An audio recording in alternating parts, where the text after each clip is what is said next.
Everyone, welcome to the Select Board September 8, 2020 meeting. It's a 7 p.m. start. Just a couple of quick housekeeping items I have to go through the meeting. I just need to read a couple things into the record regarding public meeting and remote participation guidelines. March 24, 2020, pursuant to Governor Baker's March 12, 2020 order suspending certain provisions of the Open Meeting Law, General Law, Chapter 38, Section 18, and the Governor's March 15, 2020 order imposing strict limitations on the number of people that may gather in one place. The various boards and committees representing the town of Grafton will conduct their public meetings and hearings via remote participation. No in-person attendance of members of the public will be permitted. Just ground rules here before we get started. Just please make sure that everyone has named themselves, their first and last name within the Zoom meeting, which I see is there. Thank you. In addition to that, as we're using remote Zoom meetings, that if you are sharing your screen, please beware that it is being shared with the public and being recorded for rebroadcast for the public. So if you do need to share something out, just keep that in mind of what you're sharing is accessible and viewable by the entire public.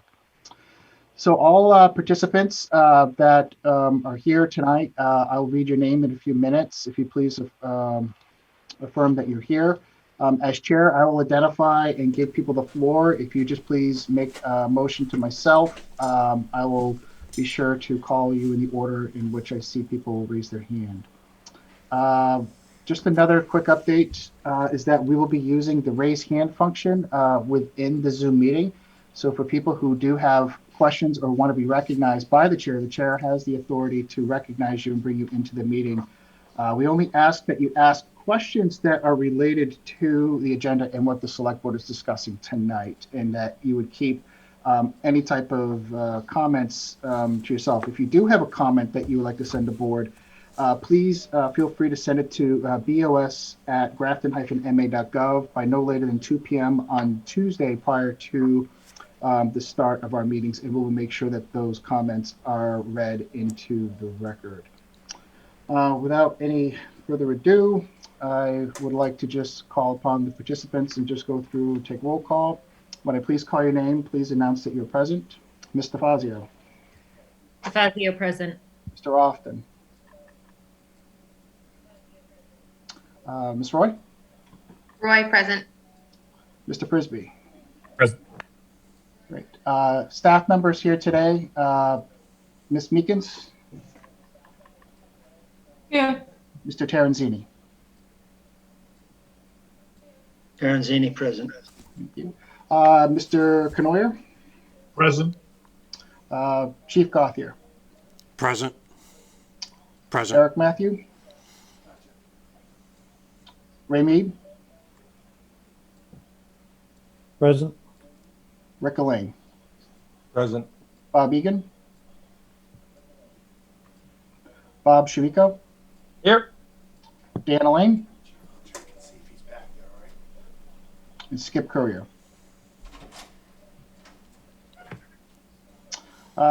Tomorrow, do we have Cody Hurd here, please?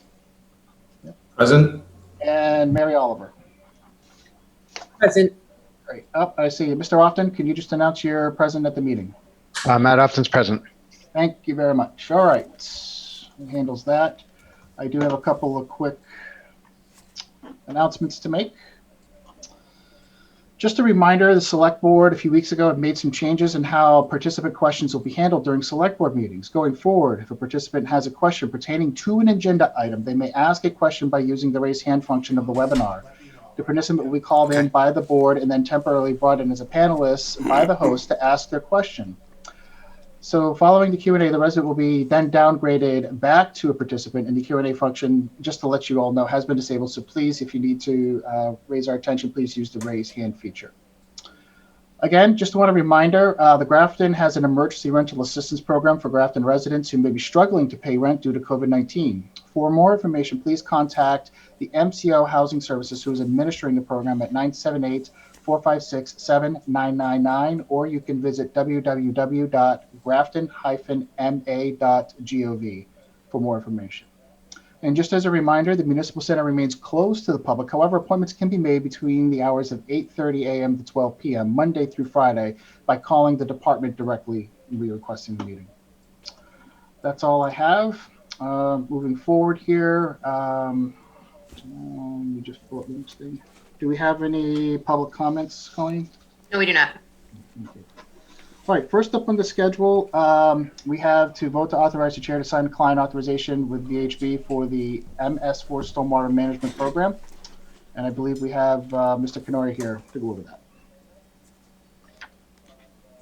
that. So everyone, this is it's a 5-year permit for all the catch basins in town and the discharge points, the various water bodies from Flint Pond all the way to the Blackstone River. We have probably 5,000 catch basins and 350 something discharge points to the waterways that this permit covers. It's a 5-year permit that went into effect in 2018, expires in 2023. We have been slowly working on compliance with the permit over the past several years. It's an expensive undertaking, and as the years progress, it's going to get more expensive as the requirements get more stringent as the permit progresses. And this is really year 3 of that permit, and this is to cover the tasks required for year 3. And some of the tasks in year 3 are actually based on the permit moving forward into the subsequent years, and the big thing is for phosphorus control or Flint Pond and the Quinsigamond River and Hovey Pond in that area. So this is the extension of that. A lot of communities have a dedicated staff or two to this position. We do not. We've had a good collaboration between the town administrator's office, myself, town engineer, conservation, planning board, and the DPW staff. So we've all collaborated with VHB to get the permit done every year, and this is just the next step. Great. Does anyone have any questions? Mr. Fazio. I see 2 cars out there. Thanks, Mr. Chairman. Through you to Mr. Knoyer. You mentioned that this is covered 2018 through 2023. Can you just explain that? So the NIPD's permits are issued through the EPA, and they're 5-year permits. The wastewater treatment facility has the same idea. So you get a permit in 2018, it expires in 23. You continue to operate off that existing permit.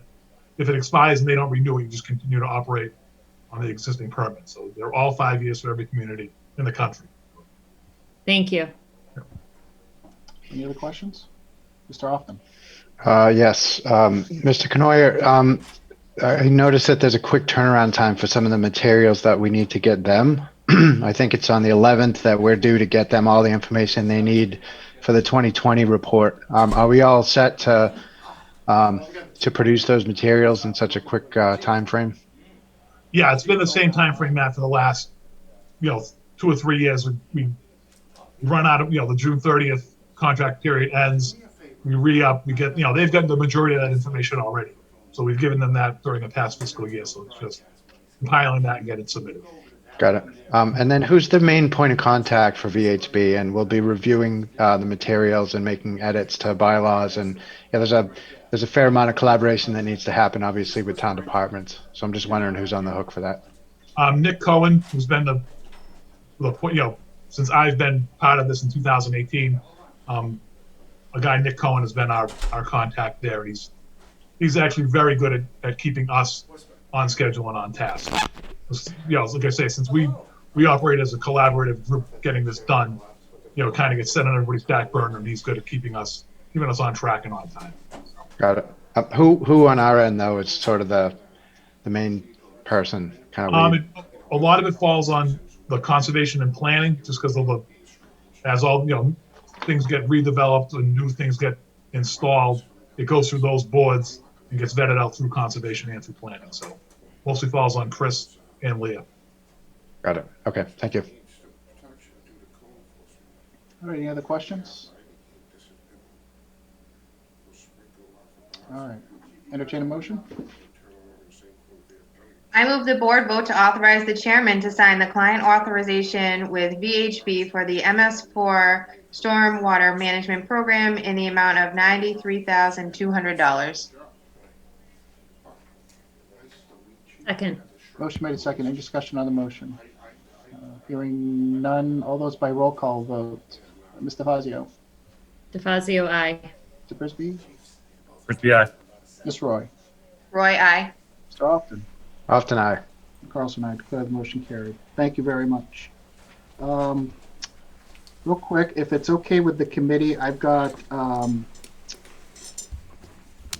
Cody Hurd here to be appointments by the town administrator for data collector. If you don't mind, I'd like to take that out of order. I'm sure we're going to have a lengthy discussion about schedule on town charter and file updates as it relates to fire department.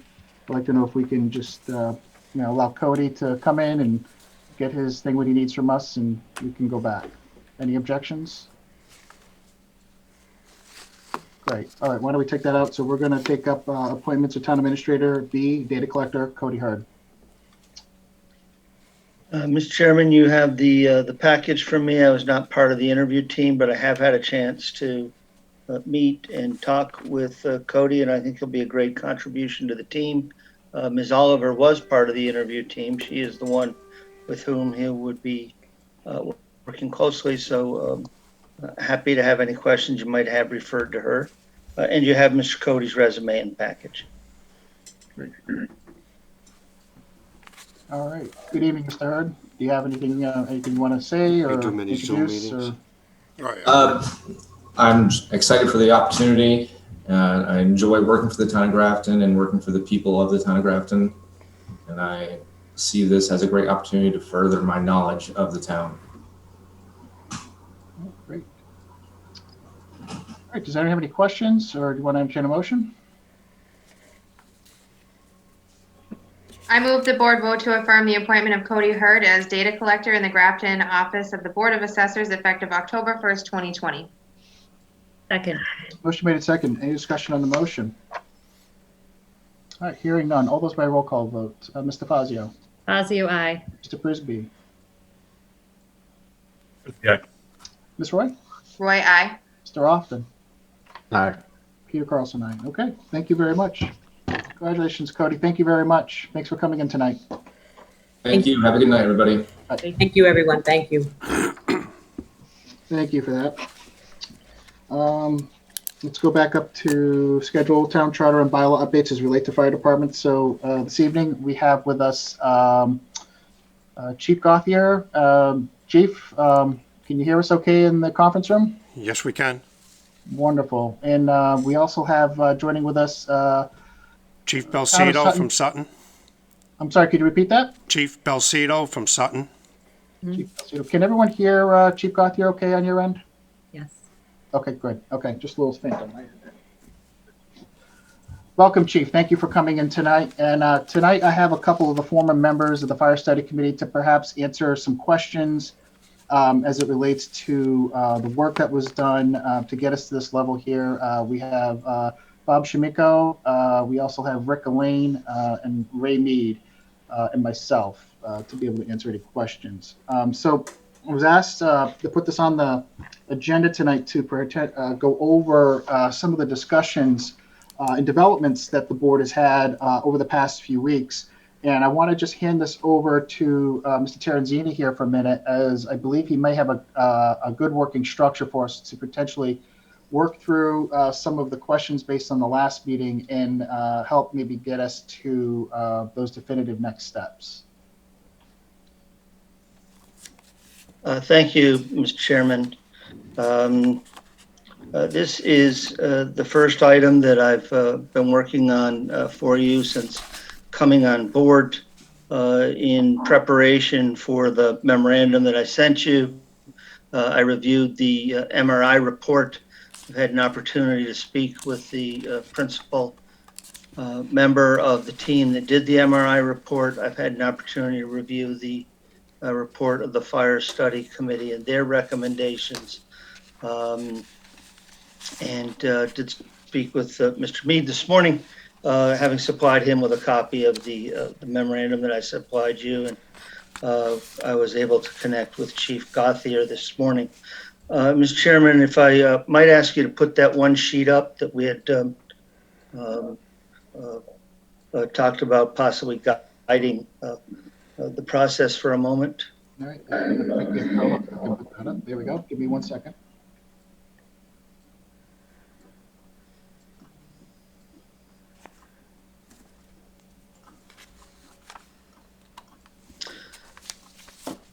So while we're waiting for that to come up, the memorandum really concentrates on the suggestion that a full-time strong chief be appointed.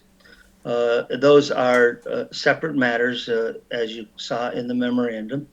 So I concentrated my efforts primarily on the required charter change and on a possible phasing for that. So in my thought process, first I looked at the matter of the structure. The report calls for the strong chief, and it refers to the statutory reference for fire chiefs. You have my memorandum at length that points out the difference between a strong fire chief and a strong police chief.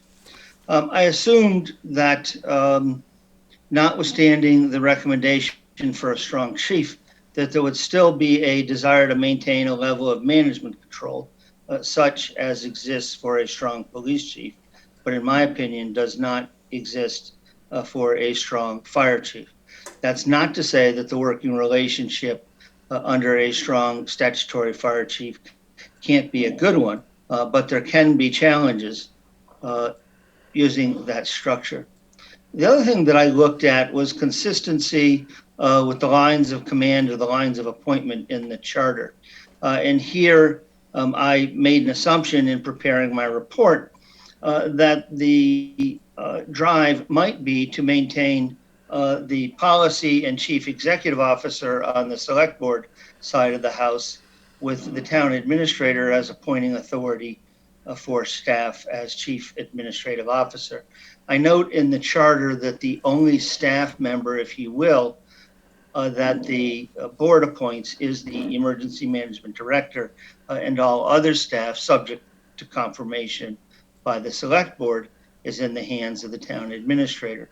Adoption of the statute for strong chief in its current form would stray from that basic line that's in the charter.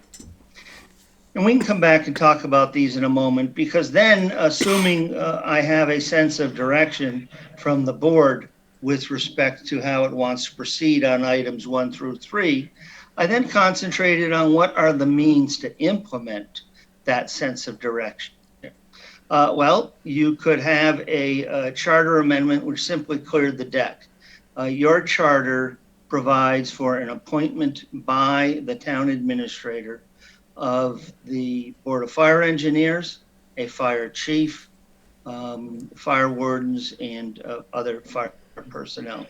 So you could simply clear that and then adopt a bylaw after that charter amendment is passed. And we've tried to give you a fairly easy to understand process by which the charter has to be amended. The first opportunity to do that, frankly, will occur at your annual town election in May of 2020. Another means to get you to your end goal is to do an omnibus charter amendment. That is to not only amend the charter as to what form, who will appoint whom, but to put the form of that new organizational structure into the charter. You have some in the charter, though the majority either are addressed in bylaws or by following statute. The third means of addressing whatever you decide upon is the use of special legislation. The memorandum speaks to concerns that I have, that given the economic situation, which I'm going to say is unknown and unsettled at best because of COVID, I have grave concerns as to what kind of attention special legislation will get from the legislature. I certainly could be wrong, but I'm of the belief that when they are meeting, they will be meeting primarily to deal with economic issues relating to the state budget and the operations of budget. Now, whatever you do, the earliest you could have something done and in place, quite frankly, is most likely around this time next year. If you simply clear the deck of the conflict over the Board of Fire Engineer appointment and the fire chief, earliest you'll have that done is the annual town election. You then need to adopt a bylaw. If you try to go with an omnibus charter amendment, you're looking at basically the same time, assuming you could get it all done, and time is running short. If you go the special legislation route, I just don't know what to advise you. As I mentioned the other night, I've had some special legislation submitted at fall town meetings and become Act 1 of the following year. I've also had some submitted at the exact same time and not get through the hoops until September, October, or never later next year. So whatever form of organization you decide and whatever means of implementing that structure you choose, we then have the interim period. Chief Gauthier, I suggested that if Chief Gauthier was interested, that perhaps his hours should be increased from part-time to full-time. He's gave me a very polite no thank you and explained why, given his current employment. So the possibility here is we don't want to be doing absolutely nothing. There is work to do. There are some policies, some research that could be carried out and implemented over the coming 15 months. So we're not awaiting a new chief to take command of the department in January of 2022. And so we could take the delta, the difference between the monies that you'd put in the budget, the monies that would be expended on a part-time chief, and either if there are folks with knowledge and good writing skills within the department, perhaps they'd be interested in working on some of these products. If not, we could retain a consultant to do some of them, a standard operating procedure, some of the others that require perhaps some management philosophy, some consultation. Those could be set aside, but there are some that do not actually involve management philosophy, maintenance schedules, maintenance plans, those kinds of things that were in the report that could be tackled over the coming 15 months. So I'm not exactly sure, Mr. Chairman, how you want to go. I mean, the report that I prepared suggests I think it was Ms. Roy in my conversation with her termed or coined the phrase a hybrid chief. It's kind of between the statutory strong chief and the statutory weak chief, and it follows the police chief model at 91A. The chief has sufficient control of the department to avoid micromanagement, and the management side of the house retains sufficient control over the department head, equivalent to that over the police chief and other department heads. And it proposes a means of amending the charter to simply strike Board of Fire Engineers. We would then, at the fall town meeting, assuming this got through the Attorney General's office, propose a bylaw. We've given you a draft, which obviously would need work and discussion. And shortly before going to the fall town meeting, you could advertise for a new chief to take up the axe and the bunker gear, if you will, after Chief Gauthier's retirement on January 1, 2022, excuse me, which would make for a smooth transition. And the chief coming in would have a sense of what kind of organization structure they're inheriting. Happy to answer questions. I think I tried to lay the memo out fairly well. I'm sure there's lots of questions. Okay. I think that's the best I can do for the moment. That's great. I appreciate it. I just wanted to open the questions up to the board. We have some people here tonight with respect to, I think, a lot of the, we got our existing department chief, we got fire chief from Sutton here to provide some insight, as well as some of the former members of the fire study committee. So I'll open it up to the board with any questions they may have or comments. Mr. Prisby, follow on Mrs. Ward. This question goes to Chief Gauthier as well as to Mr. Mead.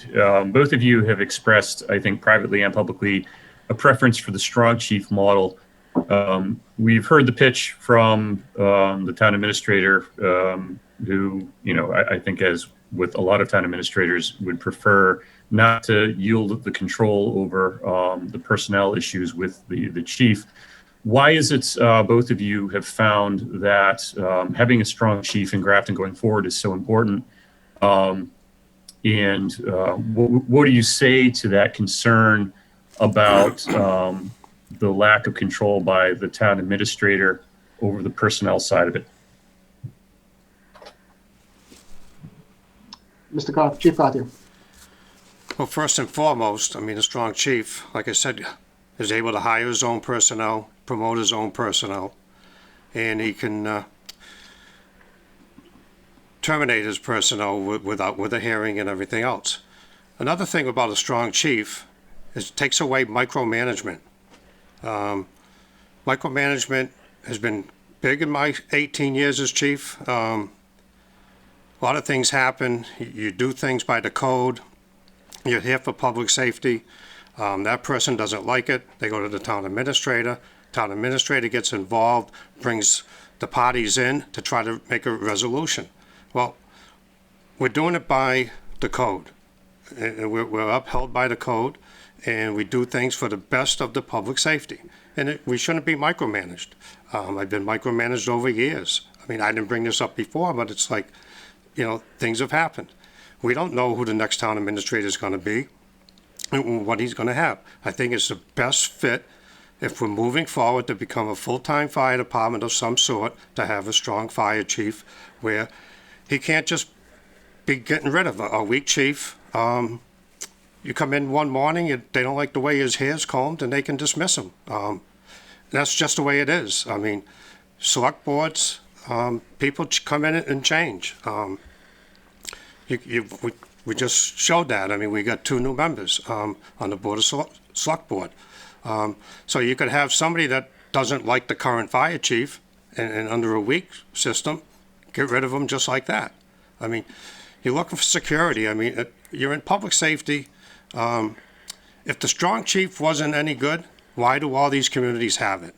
I don't understand why we're getting involved with police chief policies and stuff. This is the fire service.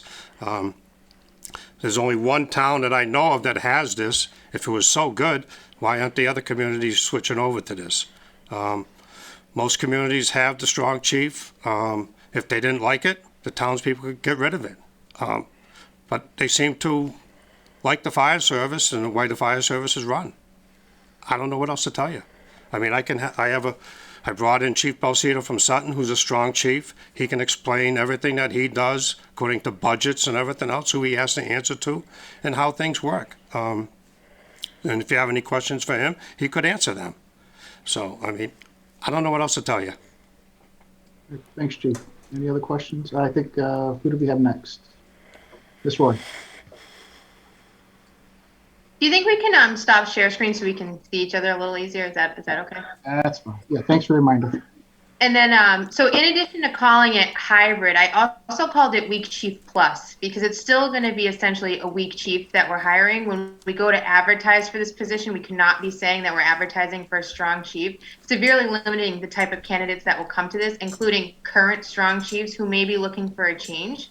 So that's a huge concern for me, that I know it's adopted after a strong police chief, but it's not, as Chief Gauthier just said, anything to do with the fire department. So that's a big concern for me. Anyone else? Mr. Mead. Yeah. So we discussed this a lot at our meetings for the fire study committee, and we came to the conclusion that the strong chief provision is a good provision, as Mickey said about it gives people a sense of security. On the other side of it, the strong chief, and I relate this always to the school department, is the school department is autonomous with their budget. The school department gets a $38 million, $42 million budget, and they get to spend it however they would like to spend it. If they want to do maintenance, they do maintenance. If they don't want to do maintenance, they don't do maintenance. We know where all of that goes in the school department, but this is the exact same thing. The chief runs the department, has hiring, firing, adding positions, changing positions, and budgetary duties. My concern about it is not that we shouldn't have a full chief, a strong chief. My concern is that we can go out to advertisement for a new chief, and we don't know who we're getting. We can interview and we can do all of that and everything like that, and we can create a strong chief who the first day walks in the door and has total control over all personnel, budget, purchasing, everything. I would suggest that we do not adopt the strong chief provision, and that we hire a fire chief and find out after a year if this person is, one, going to make a good candidate for a strong chief, and two, one of my big concerns, and I know one of the big concerns of the committee is that we maintain a call department.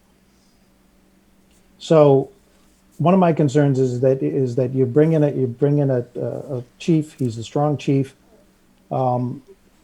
He puts together a recruitment program that doesn't work, and the next thing you know, we have 4 full-time firefighters, or we have 8 full-time firefighters, or whatever it is, or we're doing an override for that. I would rather see the chief in the position for a year and have the board determine if that person is going to maintain the department the way that it was meant to be maintained. Now, eventually, Grafton Fire Department will be full-time. That will be quite a task. You have 3 stations. You have however many trucks we have. And how do you service the town with a full-time department? Your department goes from $800,000 a year to $2.5 million a year in 1 year. So you're talking about some big numbers, some big dollars, and I'd rather see it just hold off for a year. It's Mr. Fazio. Thank you, Mr. Chairman. So I would like to hear from Chief Balsito from Sutton, and obviously, for all of you know my experience in Sutton. I've worked and known Chief Balsito for years, and I think that I'm glad he's at this meeting tonight, and I think that his insight would be very valuable to this discussion. And I'm assuming because he's here, he's in support of a strong chief of Grafton, but maybe I'm incorrect. And as a mutual aid community, I'd like to hear from him what his, not just what his perspective is for Grafton, but what his experience has been as a strong chief for Sutton. And, as Grafton is going through this process, any negatives that we should be aware of. And in particular, as Mr. Mead brought up, if the board has decided or decides to go ahead and finding a strong chief, Mr. Mead just brought up a great point that is a big concern of mine, which is maintaining the call department. So any insight that you have on, how we would transition to something like this if we were to take the approach of going a full chief model right away. Well, first of all, good evening, folks. I'm not here to tell you which way to go by any means, and I'm not here advocating one way or the other. I'm just gonna tell you why chiefs that sit in this position, encourage the strong fire chief's adoption. I'm only gonna tell you one story. I'm not getting into the particulars of where. It is in the Worcester area. The fire chief position needs to have protection due to the code enforcement that needs to be done within his jurisdiction. A chief in the Blackstone Valley area, shortly after becoming chief, was enforcing the sprinkler law that came about after the Station nightclub fire for sprinkler laws for bars, and had to have those discussions with fraternal organizations, including the VFW. Particular chair of the Board of Selectmen came to the chief questioning why he was giving that organization such a hard time. Without a strong chief law, this chief may have been coerced into letting it go or not enforcing a law in order to save his or her job. The strong chief language allows that chief to stand firm without fear of his job or repercussions. Another big thing, strong chief, that's just coming, that came up, it actually came up under the police reform. That's not only is qualified immunity. That's not only going to affect the police chief or the police department. That's going to affect all government organizations, including the fire chief. And with the strong chief, that will give him some protection, against this. So that's a big one. I think. I heard what your interim town manager was saying. I don't know. I read chapter 48, section 42, along with sections 43 and 44. I interpret it a lot different, because if you read it multiple times, it refers back to, and I don't know the charter in Grafton. I didn't have time to read it, else I surely would have. There's such checks and balances, if the town of Grafton wants the chief to report to the town manager, that's how you write it. Or you can report it to the selectmen. Have you guys read the Strong Chief 4842? It says numerous times in there, the chief shall be appointed by the selectmen, or you can change that, shall receive a salary as the selectmen may time to time determine. It says numerous times. There is checks and balances in place. I personally think the town manager should have faith in the chief. I don't understand. I don't think there's much of a hang-up here. You will find a chief for the position either way. I do want to caution Grafton, and I care about this town deeply, like Mr. Fazio said, you're a mutual aid partner, but I know a lot of you. I've served with Ray Mead, Ricky Elaine, Chief Gauthier, not on the Grafton Fire Department, but I have 35 years as well in the fire service between Millbury and Sutton. This department's about to enter into some uncharted waters, and you need to find the right chief to make this transition as smooth as possible. When you narrow it down, if you don't accept, I'm not saying you have to accept that, but I'm going to tell you, don't be surprised when you make a job offer to someone. The chief's going to insist in his contract that it says 4842. I'm willing to bet the farm on it. There's other ways that other towns have done it. They enacted a bylaw. I don't know. I think out of, I understand what Mr. Mead said, after 1 year, I don't know, maybe he can write that in his contract, his or her contract. You will get one either way, but I caution you, because I know all the men and women of the Grafton Fire Department. And this is a tough undertaking by you, by the chief, by the committee.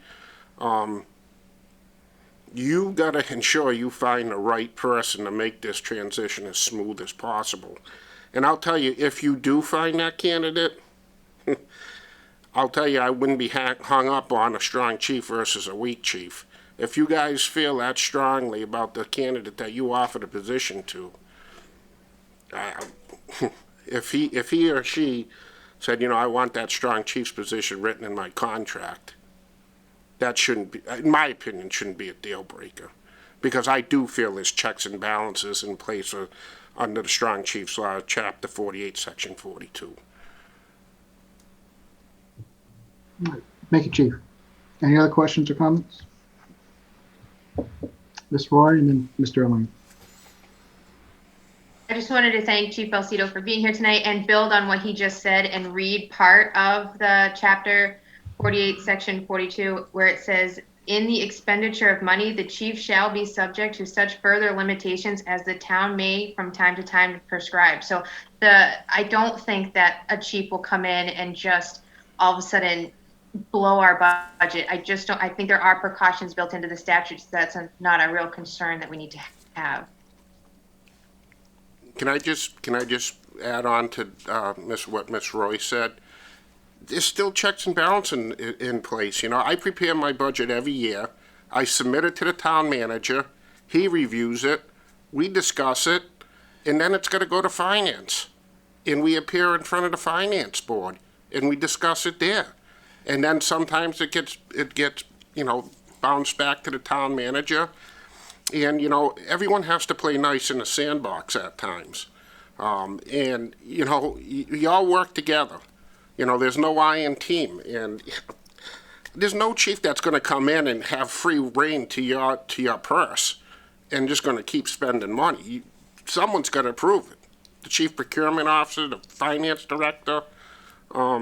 There's checks and balances in place. Ultimate approvals at town meeting. And like I said, you're going to go through your boss, the town manager, the board of selectmen, the finance committee, finance director, before it even gets to the town to vote on.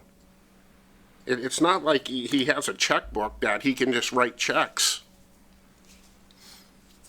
Thank you, Chief. Mr. Elaine. So where we're at right now is, since the staffing committee and since the MRI report came out, so we almost lost Chief Gauthier a month ago, and tomorrow we lose an assistant chief, and we don't have any board of fire engineer, and we have no assistant chiefs to second in command to Chief Gauthier. As Chief Gauthier, as a call chief, can leave at any time. So as much as we believe he's going to stay on till 2022, that doesn't have to happen. He can go anytime. If you bring in a strong chief, you can't have two chiefs, which means he becomes the weak chief and he leaves before any transition happens. We're in the process right now of doing interviews for an inspector, which has been going on and on and on for a long time. And the staffing committee didn't even address it because it should have been done by now. Before we even met, it should have been done, and it wasn't. So that person coming in would be a full-time employee. The other chief, the other captain that we talked about with the training officer and recruitment and safety, that person also would be the next full-time while you're going for this adoption of 43B, adoption of changing the charter so that the select board is the answering party and checks and balances. These two candidates will be on board, and either one of them or both could possibly go for the strong chief position when it's in place. You're not going to get a quality chief without a strong chief position. You're going to get somebody that's saying, I'm going to jump where I'm coming from because it's a good opportunity for me to get a couple more years in or get a full-time status. And why would a chief or a lieutenant or a captain or anybody that's qualified leave his position in the union, if he's a union member, leave the position he already has in the town that he's in to take a chance that you may adopt a strong chief? So I believe we're in a position now where you can go and make your charter changes, get that done by May, by the ballot, if the town accepts that, then go out for a strong chief. And that transition would be again, if one of those other candidates working with Chief Gauthier in our fire department as we stand right now, and everyone likes him and he's doing a great job and he applies for chief and he has a good shot at becoming chief, that transition is nice and smooth and in place. He's met the mutual aid chiefs in town surround us that support us. All of that happens. And because this has been dragging and nothing has been done, we are losing chief positions and key positions every month. And we're getting closer and closer to more birthdays that are going to affect this town deeply. We need to act, and these positions are needed. We retained the inspector, Steve Charis. We retained him. He was leaving as well. We retained him with the hope of another inspector coming in that he could transition in, which should happen by January 1st. These are all good things, but nothing's being done. Thank you. Mr. Prisby. Thank you, everybody. This has been helpful for me because, as I've told, I think everybody sitting here, I've never been an on-call firefighter. I wouldn't know the first thing about what you're looking for, and without being able to rely on your expertise, the members of this body would just be guessing. Appreciating the fact that the fire department is going to be undergoing significant change over the next few years. And having observed it over the past decade or so, there are a couple things that I was concerned about that I think a strong chief position would address. And there are a couple of concerns that Carter brought up that, while they're important, and I thank you for laying those out for us, Carter, those haven't happened to have been the problems that we've run into. I know what Mickey's talking about with the interference, and I don't know if that's part of a cultural problem that we're in the process of changing now, that might be obviated going forward, or if that's something that's always going to be present. I don't know that yet. I hope not. But I do know that as far as budget stuff goes, we've always been very collaborative with the fire department. And for instance, the tanker truck situation from a couple of years ago, I mean, that was so collaborative that it went on and on and on forever.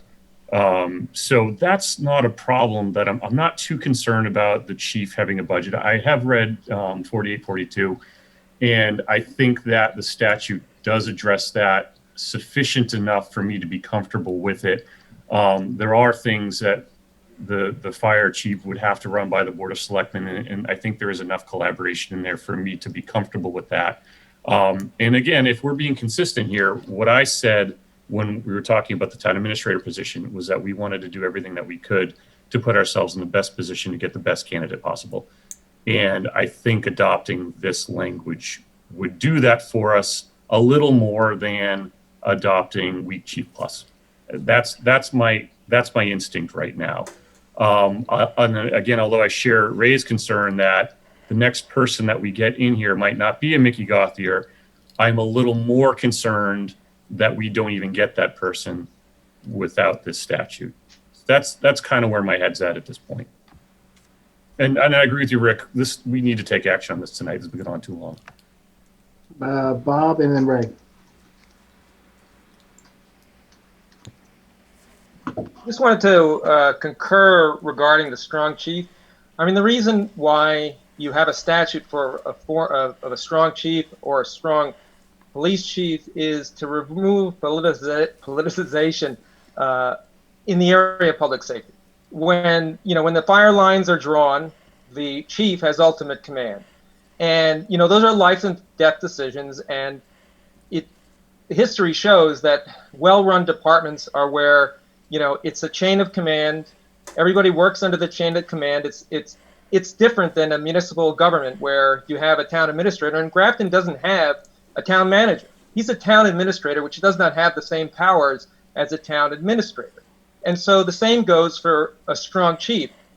You basically provide that strong fire chief with the ability to in his daily work, as he says, to hire, to fire, basically to run the department without political interference. And history shows that you can look at elected sheriffs versus police chiefs. There's a problem with sheriffs in the country. And the same goes for these type of things. And when public, as I said, when public safety is involved, it's really critical that he has that independence, that he doesn't have to be looking, or she has to be looking over their shoulder, about the types of, public things that are coming before them. And that ultimate power, just like with the town administrator, the last town administrator left. How? Because you guys voted to remove that person. And the same goes for the fire chief. If the fire chief is not performing his duties or her duties, or you'll certainly hear it from the rank and file, you'll know because that person is not performing the duties.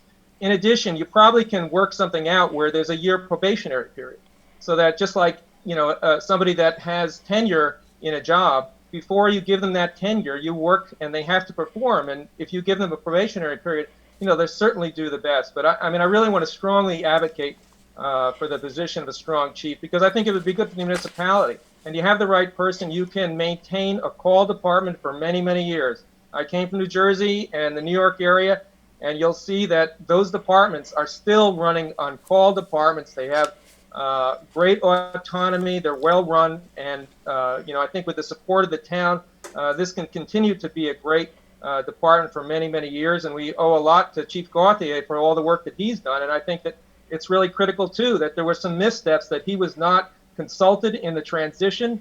You have a long history with the municipality, and that transition needs to be transferred to the next chief that's coming in. And I think that it would have been a real sin to not take advantage of somebody who's got the history and the knowledge and the experience within this town to be able to carry on. Thank you. Mr. Mead? Yeah, I think we're all talking about the same thing here. My thoughts were, and Bob just brought up a year's transition period, not a transition period, but a probationary period. And I agree with Matt that the way things work, it's all negotiations, and it's always worked out well. My only thing was what I said was to just hold off for a year. My concern is that we're not going to have a new fire chief until Mickey retires, and that's January of 2022. And I want to know, and this is probably not part of this conversation, but I want to know what's going to happen in the next 16 months.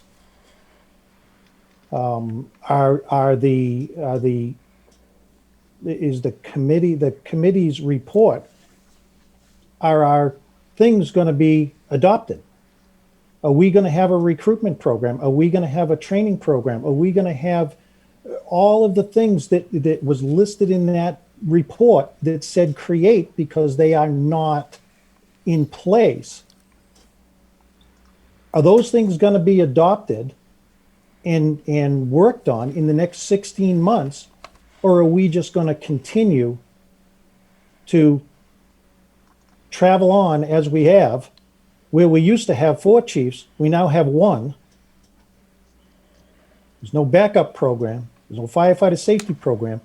I just want to know, are we going to move forward, and what is it going to take for us to move forward on our report and our recommendations? Now, whatever help anybody needs is out there.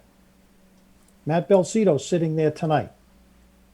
He will break his back to help the Grafton Fire Department, as Grafton Fire Department will break their back to help Sutton at any time. But we can't go for the next 16 months doing nothing. And if we're not going to have a full-time chief until 2022, we got to have something. And that's a question. What is it that is going to take place in the next 16 months that's going to enhance and advance the Grafton Fire Department to be a better department? Great, thank you. Chief Gauthier, then Mr. Lane. Right, the only thing I'll say to Mr. Mead's comments are, we do have a formal training program. It actually starts next week. We had a formal training program in 2019 and 2020. And unfortunately, COVID-19 hit and training stopped. But we do have a formal training program in place. Unfortunately, we can't do the whole formal training that we'd like to do because we don't have the money to do it. We asked for $20,000 for our training instructor. I got $10,000. So, I mean, I got half of it. So this is what we can do for formal training. So, yes, that is being worked on. Yeah, I do need help doing other things, absolutely. But I can't do everything by myself. I mean, I'm taking one step at a time. It's what I can do before I retire. But formal training is important. We all thought it was important. And we have a training officer that's, I should say, a consultant that comes in with certified instructors and gives us a program. So we do have that in place at this time. Thanks, Chief. Rick? So, yes, again, I'll go back to, we keep talking about 16 months. We keep talking about 2022 when the chief turns 65. There's nothing saying that he has to go that long. He can say he wants to go that long. I can say I want to go to September of 22 myself, but that is not necessarily going to happen. You don't adopt this strong chief now through the October meeting and into May. If the town doesn't do this and you bring in a town administrator in the meantime, and he starts pushing the way it is right now, he can control the fire chief, and Mickey says, I'm not doing this, see you later. We're in big trouble. This is something that I'm adamant about. Like I said, we did a lot of work to save Mickey to keep him on board right now, and thankfully he is, but we're getting weaker and weaker at the top, and we need to do something. And I think, like I said, keeping Mickey happy is by this transition, bringing in that inspector, bringing in that training, that person that's going to take care of that paperwork, take care of the reporting, the stuff that he can't do on a full-time basis. That's going to relieve a lot of tension off of him. He's going to run the fire scenes with the same thing that we talked about in the staffing committee, captains with radios in the cars so that we can communicate. I've had to respond in Mickey's absence or his work schedule, and they can't hear me at dispatch on my portable, and I have to repeat 3 times before they can understand me. We don't have that. That's all stuff that's in the staffing report. Like Ray said, when are we going to act on a lot of these things that are in the report that the select board accepted? And it's not just about a full-time fire chief. There's a lot of other stuff in there that we worked very hard and determined the needs that are needed, and nothing's being done. So, like I said, I'm hoping Mickey's going to go as long as he is. I'm hoping I can go as long as I am, and a few others. But we are a call department. We are part-time, on call. We can end tomorrow. I can say my health, my taking care of my elderly parents. Mickey's got elderly parents. These things change lives very quickly, and it can happen tomorrow. It can happen in a week, a month. This 16 months doesn't exist. It's just it's a hope so that he's going to be here for that long. Thanks, Rick. Anybody else? Can I just make a comment to Mr. Brisby's comments earlier? Chief Belzito, yeah, go ahead, and then we'll go to Mr. Terenzini and then Mr. Austin. Okay, Mr. Brisby, he did say, that him in particular is not really up on all aspects of the fire department, which is completely understandable. However, under the weak chief, the select board would have to give you blessings on all SOPs and SOGs before the chief can enact them within his department. And really and honestly, I don't, some of you may if you were on the fire department, but will the select board really understand the meat and potatoes of those SOPs and SOGs for the fire department, for the firefighters?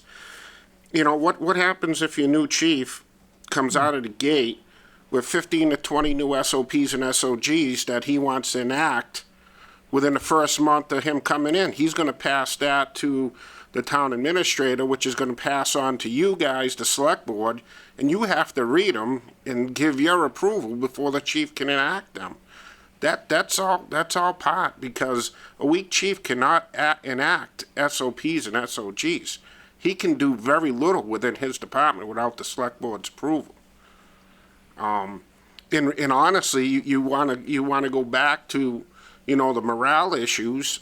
I'm going to guess the people within the department are going to know that the majority of the select board are really not going to understand much about those SOPs and SOGs, that they're either giving their blessings to or against.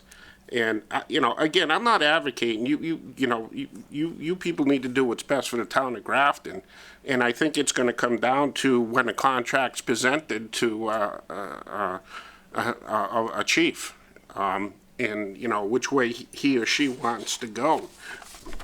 You know, I just think, in all honesty, it would make whatever select board is in place at the time's life's a lot easier. And you know, and as far as you know, even enacting a full-time chief, I'm not sure. I know that Mr. Fazio's real strong on public workings. I believe the town of Grafton has a board of fire engineers. You know, I'm not sure on that. Is that a correct statement?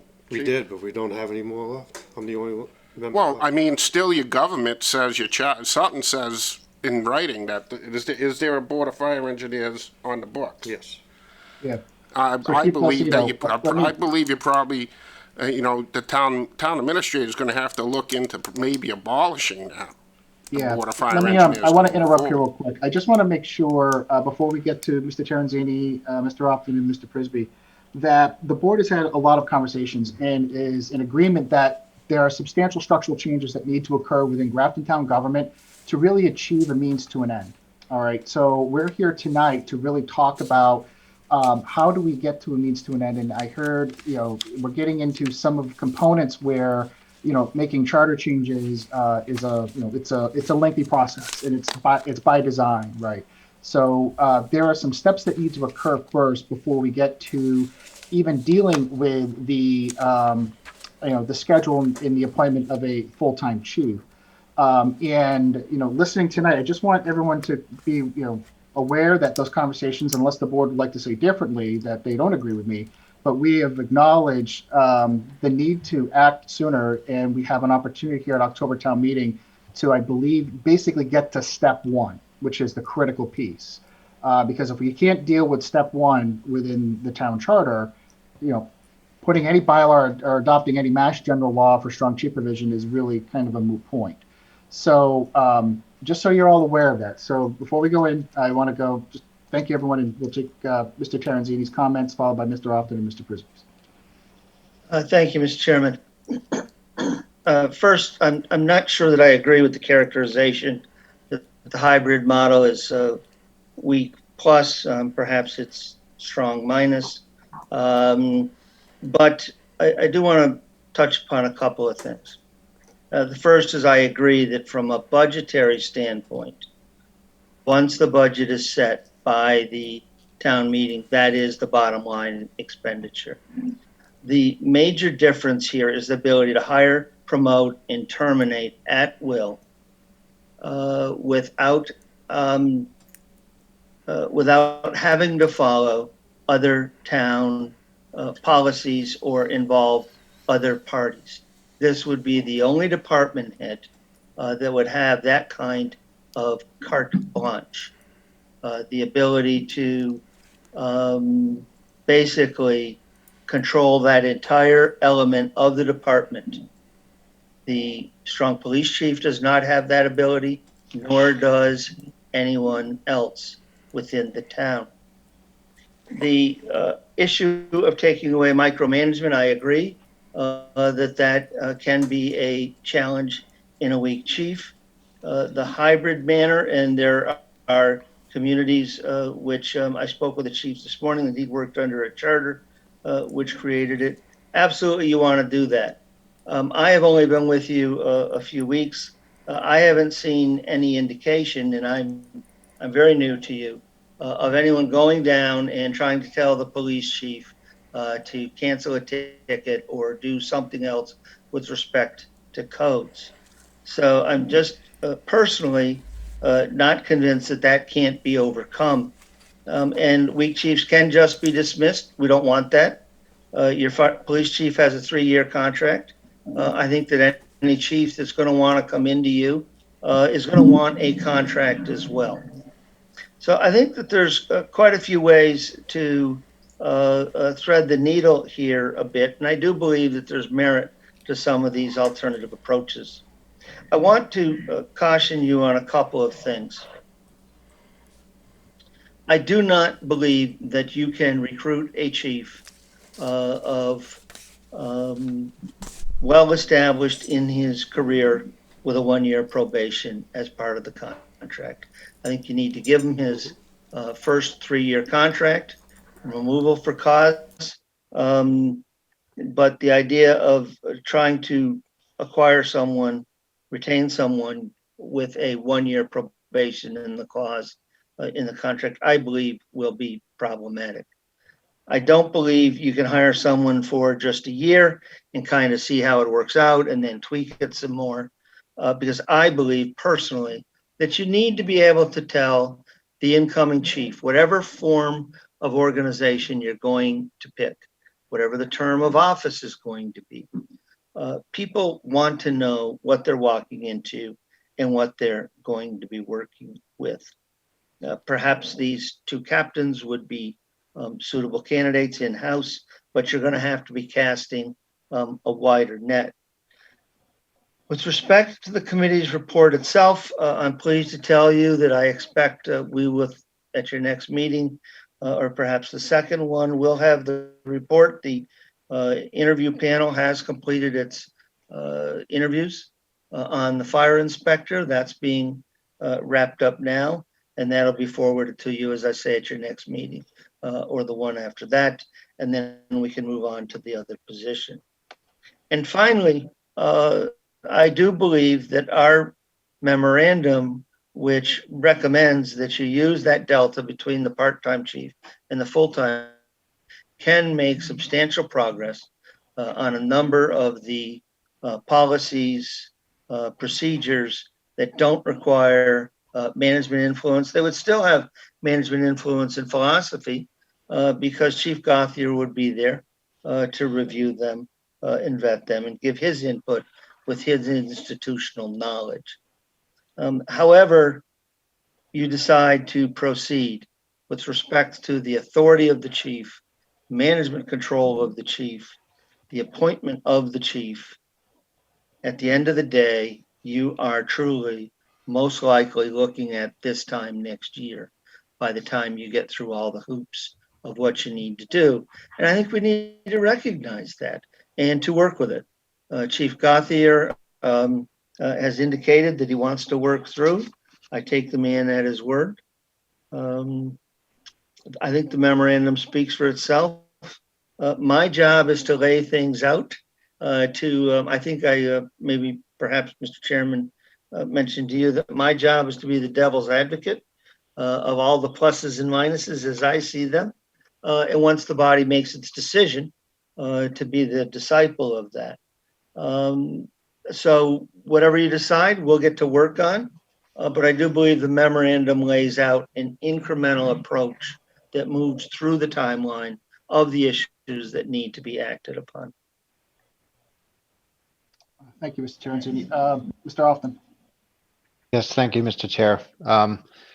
Mr. Terenzini, thank you for putting that together. I support that approach that you're recommending. I think, as far as how we get to the structural changes, the idea that we would go to fall town meeting, clear the charter of any conflicts, and set up our kind of ballot vote in the spring, adopt some additional bylaw language in the springtime meeting. That would set us up, within a relatively short period of time to be able to move forward with the structural changes that we need to make. So as a board member, I completely support that approach. I think that is demonstrating that we're going to be supporting significant changes to the language and the organizational structure of the fire department. So I'm in total favor of that. I did have a couple of concerns, I guess, and I thank everybody for being in this meeting because this is really the conversation that I needed to have with so much expertise in the room. So this is been tremendous for me to just hear it in person. I had a couple concerns. I did have some budgetary concerns. Those budgetary concerns for me, again, I guess I'll parrot what Mr. Prisby said with some of this is a little bit reactive to some things that we've seen in the town for the past few years. And you have to be able to at some point take a bit of a leap of faith and look forward instead of looking backwards. And in the same way that I sort of, was swayed by the argument that,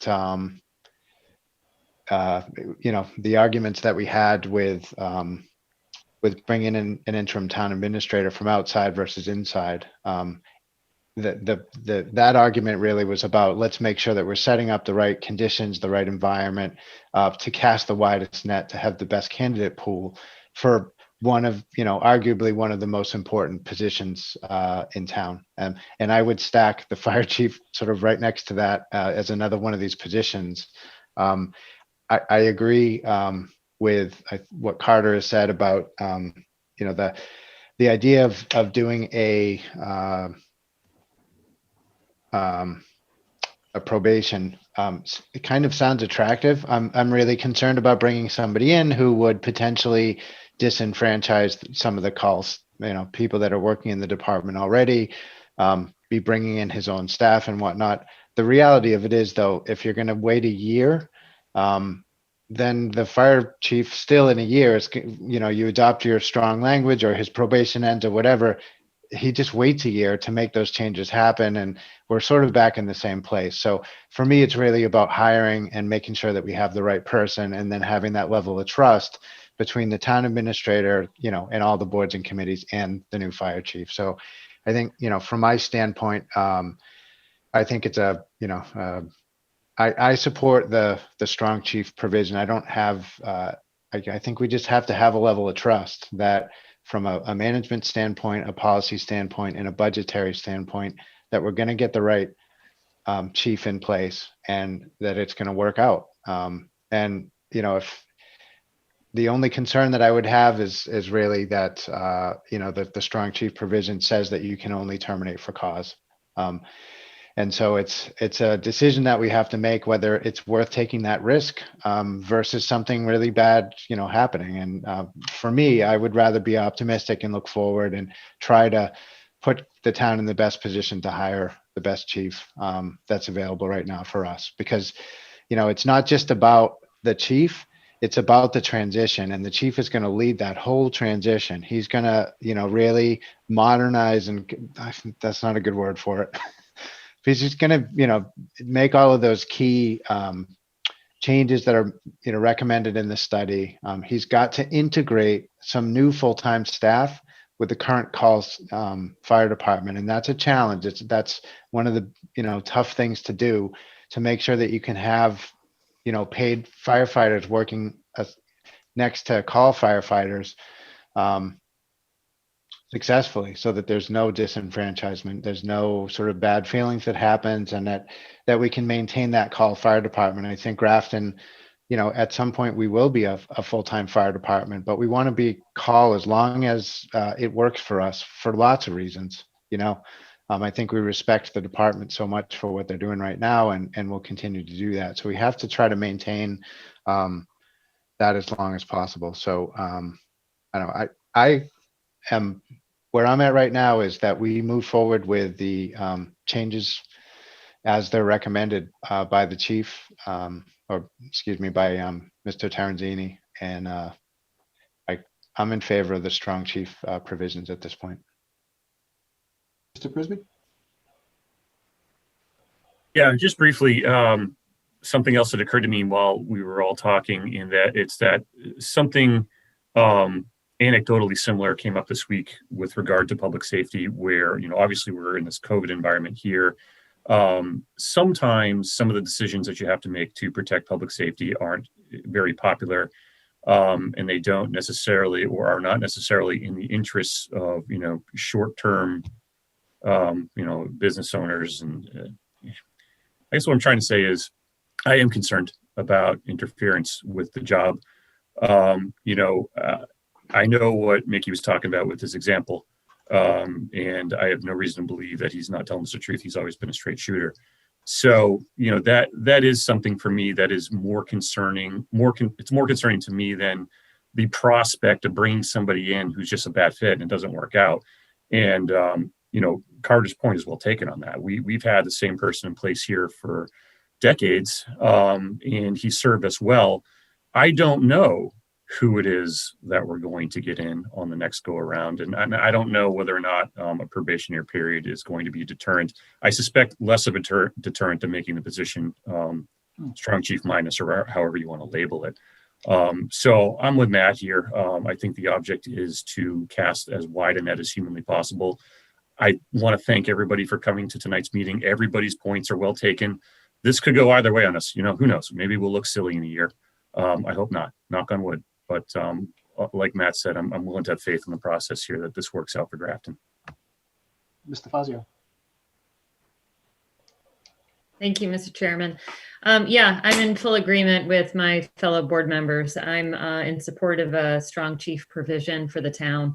And, there was something that was brought up earlier from Chief Belcito and also mentioned by Rick in conversation at one point, which is, something, it's sort of the other side of the coin here, where Grafton's in a really unique position in the sense that we're looking to hire a fire chief and we're also looking to hire a town administrator. And it's a particular management style for a town administrator to have faith in his public safety.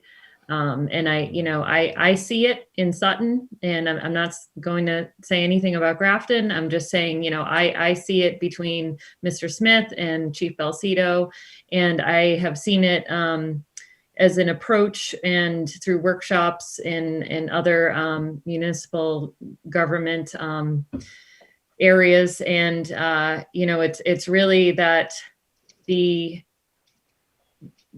manager or the administrator just has complete faith and stands behind what his public safety officials are doing, and that they are the experts in this. And so I think we have an opportunity here, and it's important to point out that as we go through the screening process with the town administrator, this is a very important conversation to have with those candidates as well. And this is a transition that I think both parties need to be in agreement on. So that's all I wanted to add. Everything else that Mr. Often and Mr. Prisby said, I'm also in full agreement of. And I thank Mr. Terenzini for laying out this structure. I think these structural changes make sense. And I thank everybody in this meeting tonight as well, because it has been very informative. And I know it's been a tough process for all of us, but I think that, I'll speak for myself. These are very important decisions. And so these conversations need to be had. So I thank you all for your time. Any other questions or comments? Mr. Lane, did you have one? Oh, sorry. So last, I guess, I'll just finish up with a couple things here. Everyone understands we have to move forward with correcting the charter, correct? I mean, everyone knows that that's a big structural impediment right now moving forward. The second part is, I want to kind of address a concern that was brought up about the recommendations from the Fire Study Committee's report in respect to, getting support within the fire department. And we have set aside a certain amount of money for full-time staff this year, but it doesn't look like to me like we're going to get that in place, this fiscal year. I mean, instead of going forward with, and this is an idea here, and I think this might be an not inventive way, but just another way of looking at it. How do we support our fire department and get going with some of these initiatives without, to anyone's point of waiting 12 or 16 months for that matter. And that is to maybe go out and advertise for one of the other full-time support positions within the command structure and look at using that position over the next, say, 12 to 14 months, whatever it is, before we get to everything in place in Grafton, strong chief provisions in place. but to give the support to the department that, it's been longing for many, many years. And just wanted to throw that out there as an idea. Mr. Fazio.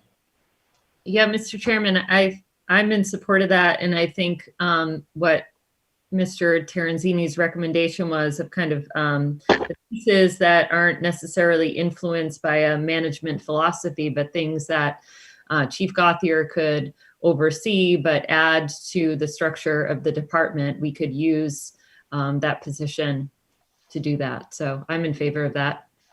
Any other comments on that? That was my question to the board, just to see what their feedback is. Ms. Roy? Are you looking for a decision or action on that tonight, or is that something we can put on the agenda for next week so we can delve into further what part of the study recommendations we want to move the money around to? My intention, Ms. Roy, wasn't to say or pigeon, earmark monies that should be applied to the study. I'm looking for, in addition to the full-time inspector's position, there was some other command structure positions that were included in the report, and just focus on that component. And then whatever the department needs that person to focus on would be, anything in that report or other fire department initiatives. I really didn't have an agenda with relation to the report. All right. And last but not least, Mr. Chair? Oh, Mr. Often, I'm sorry. I missed you. Sure, no worries.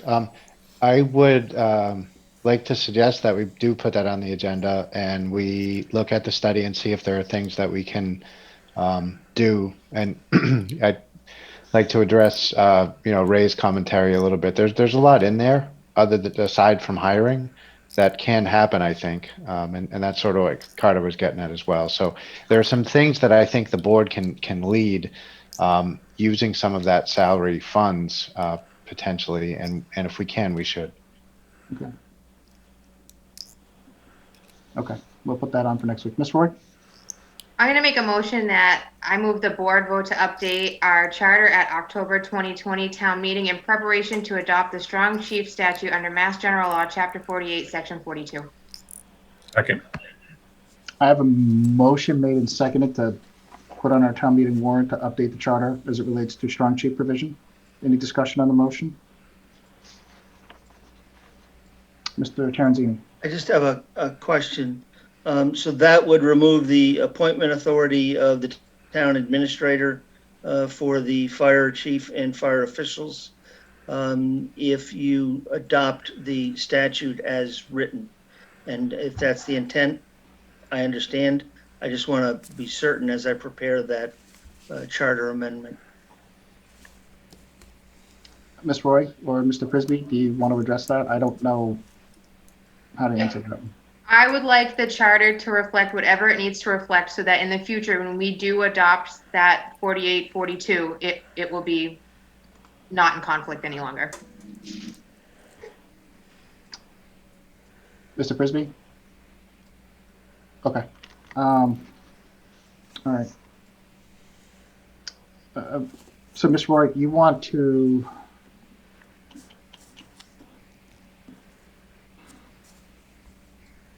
Do you know specifically, so you don't know what provisions we need to effectively strike from the town charter, correct? You need us to get that to you? Yeah, I don't have it ready and prepared, but right now we know that we need to clear the deck. We've said that multiple times that we need to update our charter. So I would like to, whatever charter updates that we need to do and take effect for October 2020 so that we are in the process and heading down the path to accept the 48, 42 in the future. Okay. All right, any further discussion? Mr. Often. Yeah, so the Strong Chief language says that the chief's appointed by this select board, correct? That's the sort of heart of the matter here. But I guess I'm wondering what the board's feeling is on that versus, all of the other appointments that our TA does. I'm happy with the select board doing that appointment myself and just following the Strong Chief language as it's customary in other towns. Mr. Prisby. Honestly, that part, I think it's effectively a distinction without difference. I feel like, there are times when the TA will come to us and say, I want to hire this person, and the select board, it's subject to select board approval. It's never been very clear to me what would happen if the select board actually said no, because it's in the bylaws and the charter that the TA has that authority. Luckily, we've never had to cross that bridge. I would like to think that, under the circumstances, number one, we're going to have some continuity on this board over the course of the next year that we might not have in the TA's position. And then number two, whatever the input the TA is going to have at that time would be taken in good faith by whatever board is sitting here at that time. So I think that actually could work out to our benefit to do it this way as opposed to the other way. Any other comments or questions? Yeah, Mr. Prisby, I would agree with you. The board has historically, as we did tonight with Cody, we affirmed the appointment, although it was the TA's appointment for the data collector position. I did ask that question actually last year. I said, what happens if we don't vote to affirm it? What happens? And from what I was understood is that that person wouldn't go forward, and it puts everything back to the drawing board. And you're right. I don't historically ever recall it ever occurring in Grafton, and maybe Mr. Mead might, but I don't recall it ever happening that's all I have. And Mr. Mead, go ahead. Yes, Peter, so you are correct that the board has to affirm every appointment by the town administrator. The board has to affirm, and yes, it has happened quite a few times where the town administrator brought someone before the board as an appointment, and the board did not affirm the appointment, and that goes away. So the board still has the last call, even on the TA appointments. Any other discussion on the motion before we go to vote? Mr. Lane. Yeah, so, and that's true. And that's the reason why you have the 5-member board and the one town administrator, where no matter what, I think it was brought up earlier. So if something happens, like Chief Gauthier said, it happens to the town administrator. He happens to have this big wang dang party, big bonfire. He gets cited for illegal burn, whatever it may be. He's upset.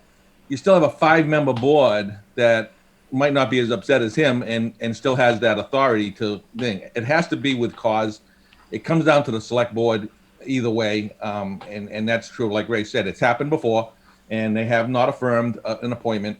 And that's because no matter the board changes, but there's 5 people voting, and there's 5 people that aren't going to totally agree with each other, and majority rules. So it's better than the one person where you just say, I don't like you, you're out. That ain't going to happen in the town of Grafton. Mm-hmm. Any other comments or questions? Thank you. All right, hearing none. All those by roll call vote. Mr. Fazio. Fazio, aye. Mr. Prisby. Prisby, aye. Ms. Roy. Roy, aye. Mr. Often. Often aye. And Peter Carlson, aye. Okay, declare the motion carried. So we'll come up with the necessary warrant language for town meeting to adopt those changes. I think too, with respect to the town administrator's appointment to, with regards to fire engineers, fire chief, and I believe there's another one in there. But to your point, I believe it's under section 8.5. Under town administrator shall appoint a board of fire engineers, fire chief, forest wardens, and other firefighters to serve indefinite terms. So that'll be in the proposed for town meeting. Okay, thank you. Is there any other questions or discussion relating to this agenda item tonight? Mr. Terenzini. Just I want to confirm my sense of the discussion was that the idea of moving forward with some of the items with the delta on the salary, once the fire inspector's in front of you, we'd be advertising for the next position. My sense of the meeting was that the board did want to move forward with those elements of the study that could be moved forward within this framework and within the budgetary resources that we have. That's what I understood, unless anyone else disagrees. I get a thumbs up, I got a nod, a thumbs up, 2 thumbs up, 3 thumbs up, 5 thumbs up. There you go. Okay, thank you, Mr. Terenzini. Thank you, Right. Mr. Chair. So guys, I want to say thank you very much for coming in tonight. Rick, Chief Belcito, Chief Gauthier, Bob Shimiko, Ray Mead, and Bob Egan. I think you're there, but you've been on mute the whole time. But I want to thank you all very much for coming in and weighing in tonight. So you see, we've got a plan to move forward. Stay tuned for next steps. Thank you. Thank you. Have a great night, everybody. All right. All right. So next up on the agenda, we have a resignation tonight for Grafton Police Department Dispatcher Thomas Schlottenmeer. I move the board vote to accept the resignation of Thomas Schlottenmeer as a Grafton Police Department dispatcher effective September 9th, 2020. Second. Motion made at second. Any discussion on the motion? Hearing none. All those by roll call vote. Mr. Fazio. Fazio, aye. Mr. Prisby. Frisbee, aye. Ms. Roy. Roy, aye. Mr. Often. Often aye. Peter Carlson's aye. Declare the motion carried. Thank you. Next up, we have appointment from Town Administrator Grafton Police Department full-time dispatcher Nancy. Is it Diotil? Did I say that right? I believe so. Thank you. I move the board vote to affirm the appointment of Nancy Diotil as a full-time Grafton Police Department dispatcher effective September 9th, 2020. Second. Motion made in second. Any discussion on the motion? Hearing none. All those by roll call vote. Mr. Fazio. Fazio, aye. Mr. Prisby. Frisbee, aye. Ms. Roy. Roy, aye. Mr. Often. Often aye. Peter Carlson, aye. Declare the motion carried. Thank you very much. Moving on to select board member reports. Does anybody have any reports that they'd like to share? Ms. Roy. I spoke with the moderator today and he gave me an update on where we are with town meeting. And so far he has reached out to Mr. Reed. Mr. Mead, they've had some conversations. He has a general attendance over the last few years for fall town meetings been around 170, 175. So he's hopeful that the gym is going to be the destination, and he's going to reach out to GCTV to see what support they might need to make that happen in the gym. Mr. Fazio? Thanks. Yeah, just a follow-up question to that. I know there was discussion on holding town meeting on Saturday. I don't know if that's doable. Did we confirm the date of town meeting? I thought at that meeting, Mr. Moderator had shot that idea down a couple times that he wanted to have it, the date in our charter. So Okay. I haven't really heard any more further discussion on a Saturday. Okay, thank you. Any other select board members? Mr. Prisby. I'm happy to report that the Sustainability Commission's benchmarking report has been completed. And I use air quotes there because we voted on a version of the report that we agreed to edit. And so it'll be completed with certain edits. Carter, I'll be in touch with you to discuss the overall project and how maybe we can use the website to be putting the reports on the website. Barry Smith and I use the word I loosely, are working on PowerPoint presentations to present to the select board in a run up to presenting that portion of the report to the public. So that effort is forthcoming. We're moving on to the municipal work structure plan, or the work structure report. And so that's it. That's where I'm at with that. No affordable housing report today. And I do note that the time has come and gone for appointments from other boards and committees for the search committee for the permanent town administrator. I haven't heard anything from the town moderator on that. So maybe there's a report on that forthcoming, but if not, then we'll reach out to him tomorrow. All right. Mr. Fazio. Thank you. So Mr. Terenzini and I took a ride down to the Lions Club Pavilion just to work out some of the logistics for our goals retreat on the 16th. So there's plenty of social distancing space and we know what materials we'll need there. recommended from Mr. Terenzini that we choose a rain date, even though it's a pavilion. The site is booked on the following Wednesday, which is the 23rd, but I'd like to throw out there the 30th of September, which is the last Wednesday of the month, as a rain date, if that works for everybody. What day was that again? Sorry. It's Wednesday, September 30th. Let me just make sure I'm in the right month here. Yes, September. Anyone else that's good? Okay. Great. Okay. So I'm going to have to reach out to make sure that it's available, which I didn't have time to do this afternoon, but I will confirm with board members. Hopefully we won't have to use that date, but just so we have something set. And as a reminder, this is going to be part one of a two-part meeting. So, and Mr. Terenzini can speak a little more on his guidelines to the board on what materials we will need going into the first meeting on the 16th. The second thing I want to bring up is, although, you know, of course, the public is always allowed to, you know, attend our meetings, that this particular meeting is a goals retreat. So discussion will be just between board members and the town administrator. And I just, you know, didn't know if there was any discussion around that. The way the site will be set up will sort of be in a like a horseshoe shape around Mr. Terenzini, and so it'll just be a discussion, an open discussion between all board members. So the public will not have an opportunity for comment, although there are seats available if they wanted to come and listen, and we will be taking minutes that will be presented as well. And then we can also, you know, talk about it in open session at the next meeting. Great. Okay. Everybody okay with that? Good. And Mr. Terenzini, I don't know if you want to add on at all to your recommendations or what you need from us for the meeting that night. Sure.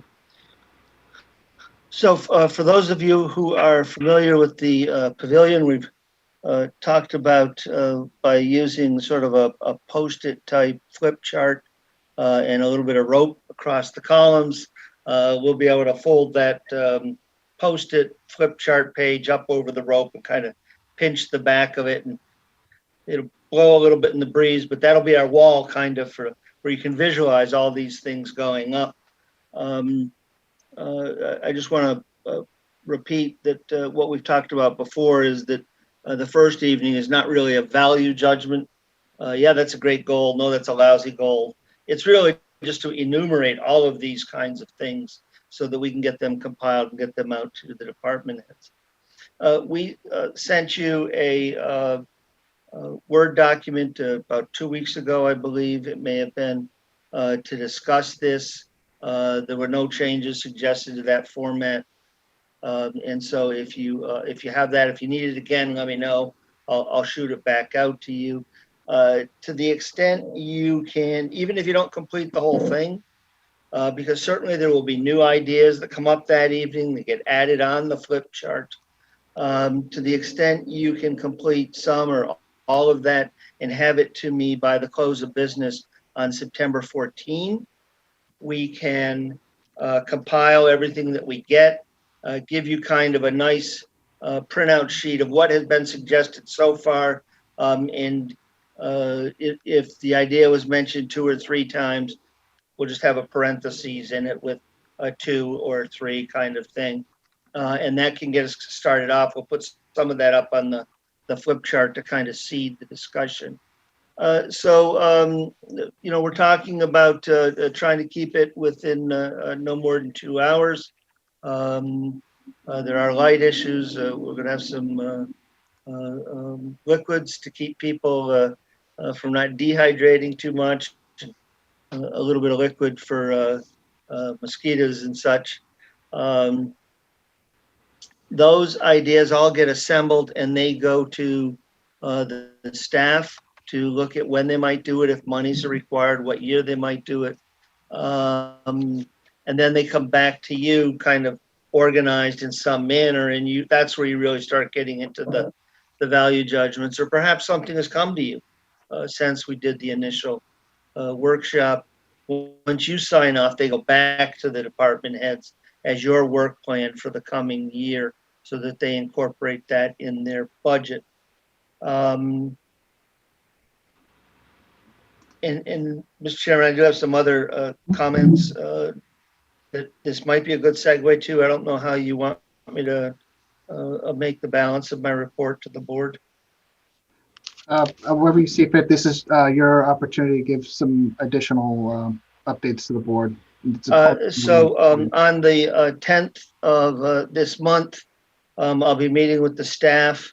We're going to be talking about the budget timeline. Becca has done a draft that I'll look over in the next day or so. We're going to be talking about the timeline for the capital expense. My intent is to get those out in the next couple of days, and I'll be speaking with Ms.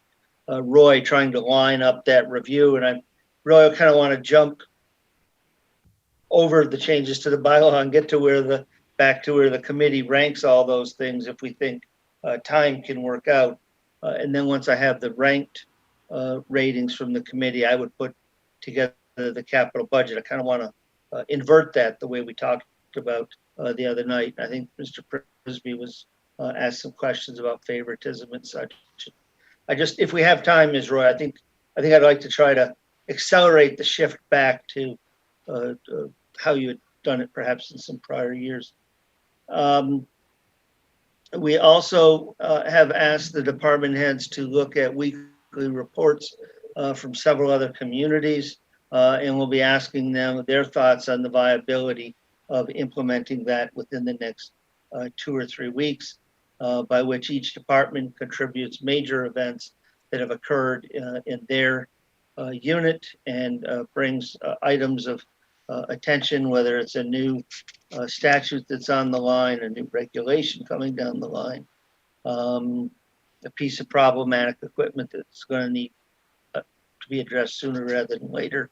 And once we've had that conversation with the staff on Thursday, we'll share with you what that was and how we might move forward with that. I need to, it'll probably take each one of them. It will take a little bit of time, 15, 20 minutes a week out of their schedule. I know time is precious, but we'll talk with them about the payback that we think we see with the board being better informed and the public being better informed.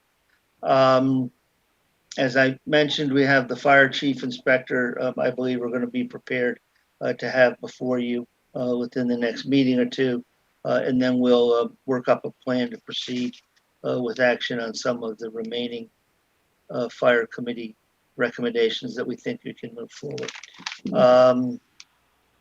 That is what we have for you this evening that we've been working on. Right. Mr. Chair. Yes, Ms. Meekins. Carter, if you're okay, I just wanted to give the board a couple of other updates. I know we've been working a lot on the fire chief stuff, but there are a couple of economic development related things that I would just Please, by all means, I can always use added support. I know, it's a lot to get up to speed, so it's fine. So, Mr. Chair, if that's all right with you, just a couple of things. Okay. Today at 8 Pine Street, GSX started their on-site due diligence, which is really exciting for us. So they're on-site, they're starting to take a look around, take down some fencing. So we're really excited to keep moving forward in that due diligence period to try to meet the timeline for late spring for PMS execution, to get that formally handed over and down as fast. The first site walk for 27 Upton Street is this week on Thursday, so we're hoping to get a good showing. There are a few sprinkled throughout the RFP. Thursday is the first one. Based on 8 Pine, we typically don't get a great showing the first time around. Hopefully, as word gets out, people start to come. SX has indicated interest in the 27 Upton location as well. So, there's a possibility there that they could coordinate the construction between the two sites. So that's exciting for us. They've been a great partner thus far.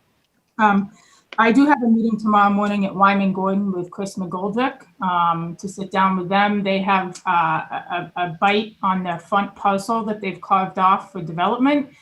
They're looking at a potential P&S really soon. And the developer of that site is looking to come in and talk to our development team meeting about what they're proposing there. So that's exciting. MJ's Market officially received their CCC. So that's good news. So they're going to be into a development team meeting to start talking about some firm timelines for them. They don't have a ton of construction to do because the building is already there. Some minor interior stuff. And from what they've told us, they're still full steam ahead. So that's good. The paving of Route 30 is 99.5% done. So that is very exciting. Talked to Paul today. They have a few minor things left to do, but you know, especially for those businesses, it's a really exciting thing to be done with the paving there. Streetlights are pretty much officially closed out. We did receive our reimbursement from Green Communities. We are still awaiting our reimbursement from MAPC for that small amount of money that they were able to get us for some of the administrative pieces of that project. They're a little bit behind, I think, because of COVID, but we've been in regular contact. The controls are fully working on the streetlights. We have implemented a new dimming schedule for the evening hours. So if any of you happen to be driving around at 3 a.m.,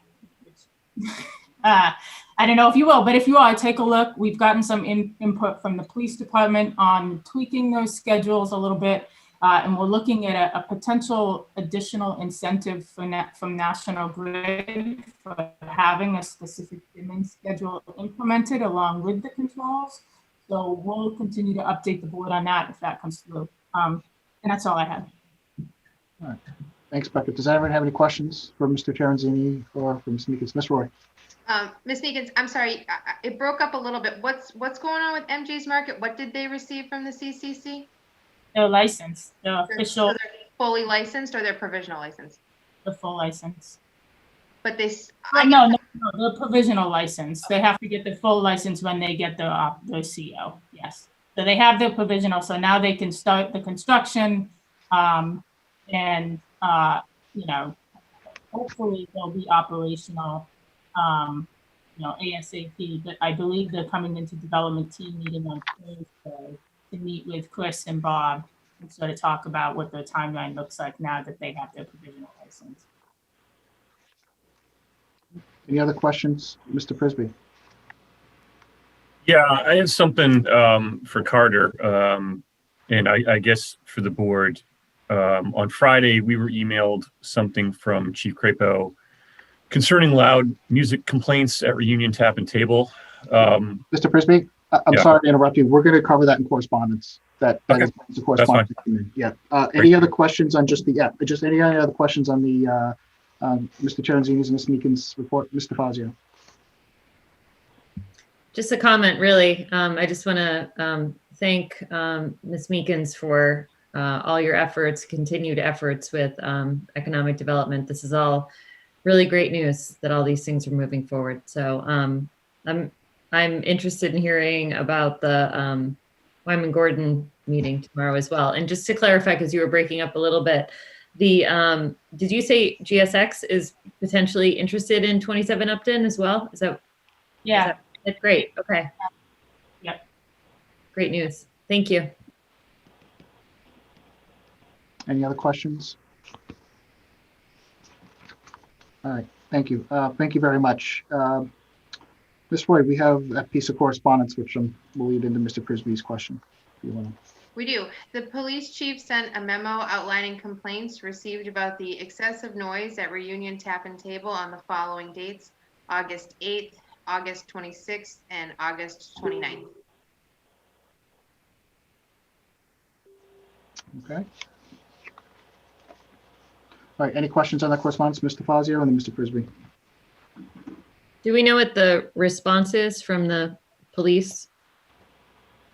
Are they just, I'm assuming Reunion is notified, or any restaurant playing music or any complaints that come up, they're notified, correct? Ms. Davazio, is that question to board members or to Mr. Transi? Anyone, I guess. I'm not sure of the process here. So, I mean, this is not the first time this has come up. So I just want to know what the process is with the police, if they're notified. I don't know when it's appropriate for the board to necessarily step in. This is just kind of I think an FYI to us, and I'm just curious what happens, what's being done about it, so that the neighbors who are complaining are happy with the response. My understanding that they were notified because the police arrived on scene. So I think that would be their notification. We received an email about that, but that was my understanding. I could be wrong. Mr. Prisby, before we go with Mr. Tranzini, you had some comments about this part, or do you want Mr. Tranzini to answer first and then you go? Okay, Mr. Tranzini, please. My apologies, I'm still getting used to craft and ways. Every town handles things a little bit differently. And I have made an assumption that there's a entertainment license in place. I have asked the staff, Ms. Ides, to pull the file for this establishment so that I can review the history of it. In the normal course of events, I would look at the various licenses they hold, and then I would request the board, depending upon the history, to hold a show cause hearing as to whether or not action should be taken against one or more of those licenses based upon the specific violations that occurred and the history of violations. Cindy and I will do that Thursday morning, and we will update you for certain at the end of the day. If a show cause hearing is requested before this body, usually it does take about 14 days to get a formal notice to people, give them some time to appear. But after I have that discussion, I will certainly advise the board of what to me would seem to be a sense of direction. And I always need to take what my sense of direction is and try and take the Grafton protocol and weave them together, because my direction may not be the standard protocols for your community. So I do have to kind of layer that on and give that consideration. I'm not looking to change dramatically the way you do things. So I have to take sort of that second step. But I can assure you that we will have a report out to you by the end of the day, Thursday. And if you have additional concerns, please give me a call tomorrow or Thursday morning. There may be more information out there than I'm aware of from conversations with some of your boards and commissions and the email that came through from Chief Crapo on the latest incident. Thank you. Mr. Prisby? Yeah, at the risk of maybe overplaying this a little bit here, I might be interested in changing dramatically the way we do things. If it has ever been the case that local public safety has consulted with either the town administrator or members of the select board in the enforcement of local laws, then that practice should stop immediately. We, in this meeting, are not law enforcement and we are not public safety. At no time should it ever be an issue of enforcing a law, but with, I don't know, the tacit approval of the select board. And what concerned me about this email was, number one, that we got it. And number two, in the middle of the narrative, there's a sentence that reads, I further advise them being the complainer, that they can call the selectman's office and lodge a complaint with them as well. To do what? We don't enforce the law. And for everybody who is watching this at home or online, I want you to know that you shouldn't want us to enforce the law. We're a political body, and it shouldn't be that whether or not a law is enforced is dependent upon the ear that hears it. And we just heard this from Mickey. You want public safety to be completely independent of political pressure. At no point should we be getting noise complaints from neighbors. The chief of police needs to enforce noise complaints. Moreover, the same goes with the Board of Health. I've received a number of complaints about establishments around the town that may or may not be complying with COVID regulations. And it was suggested to me by a member of the Board of Health that, well, because there are a number of complaints with a particular establishment, we were advised by the Health Alliance, this entity with whom we have contracted to enforce these things, to take it up with them and maybe consult our lawyer.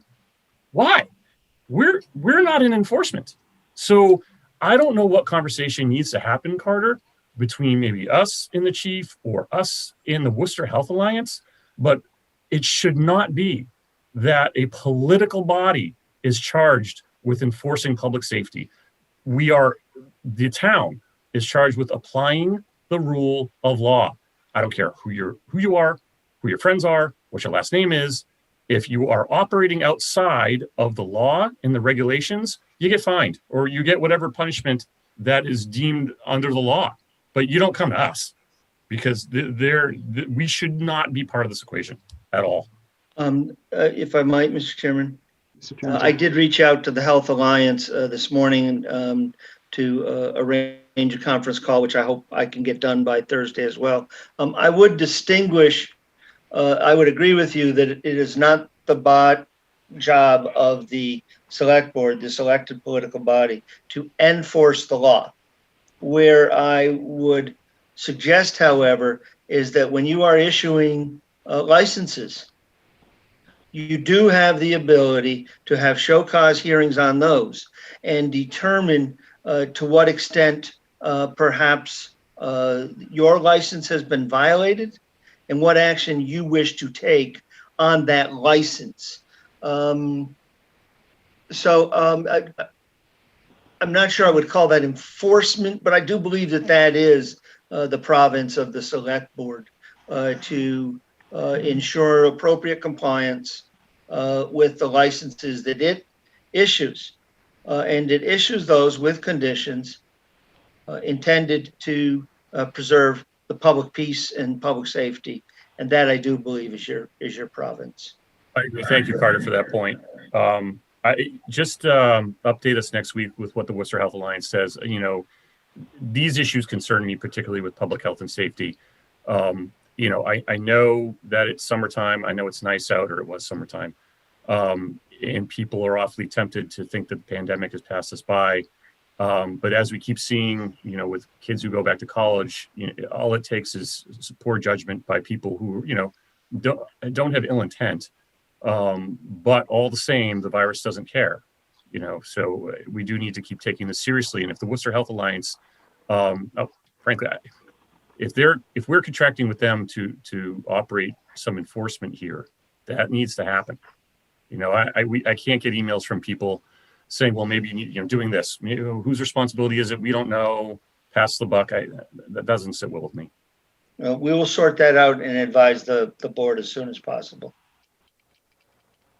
Any other questions on correspondence? All right, thank you. Moving up here, so to the discussion, Ms. Roy asked that we look at making some changes and updating our agenda format. If it's okay with you, do you want me to just share the screen just so we can look at it for a few minutes and then we get into discussion? Does that work for you guys? Thanks. All right.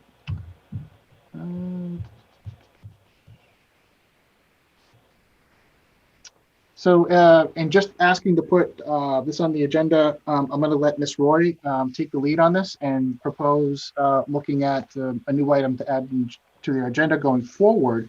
And Ms. Roy, the floor is yours.